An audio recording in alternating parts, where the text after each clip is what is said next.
नमस्कार मित्रांनो, चॅनलवर स्वागत.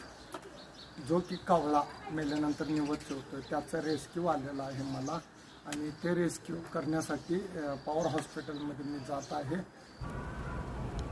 आणि मित्रांनो, माणसाचा मृत्यू झाल्यानंतर आमच्या गावामध्ये जो गाई घेऊन येतोय तानाजी अण्णा म्हणून, तो गाईला 1000 रुपये घेतोय.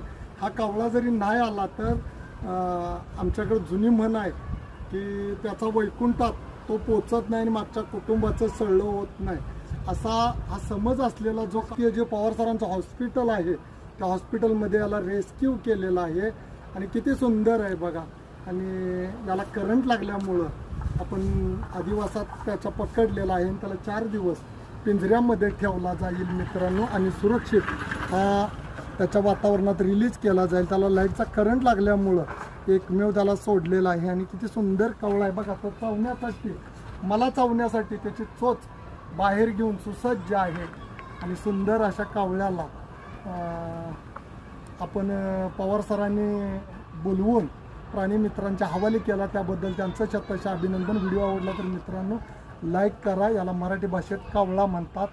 आणि किती सुंदर आहे हा बघा. हे पिल्लू आहे आणि करंट लागलेला आहे.